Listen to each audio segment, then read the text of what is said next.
Well, we do have a question here, though, from Harmony, who says, on the other side of the scale, if you like, what do you consider the greatest argument against Christianity today, and how do you respond to it?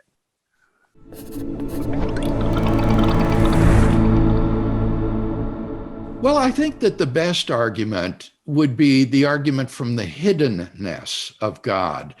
The problem of evil among philosophers is kind of morphed into this different question called the hiddenness of God. Granted that God could have morally sufficient reasons for permitting the evil and suffering in the world, why does he seem so distant? Why doesn't he make his existence more obvious? He certainly could have done that.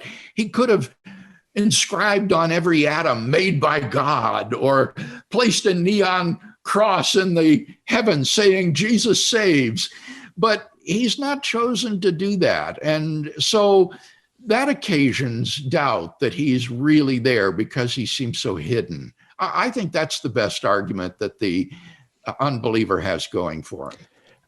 And what is your response essentially to that argument? I mean, it is a good argument. I mean, it is a pretty, why wouldn't God just make his presence obvious to everyone? Is I suppose the reason.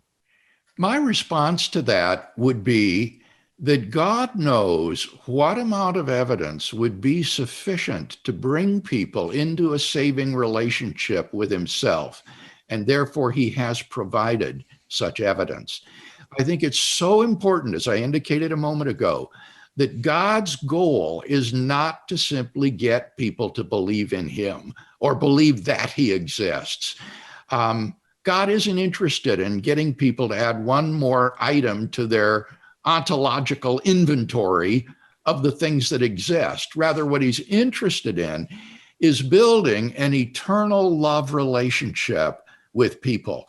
And I think it's not at all improbable that in a world in which God made his existence more evident, say by putting a neon cross in the sky, that no more people would come to love and know him than those that actually do. In fact, such a demonstration might have made people chafe at his effrontery in doing such a thing.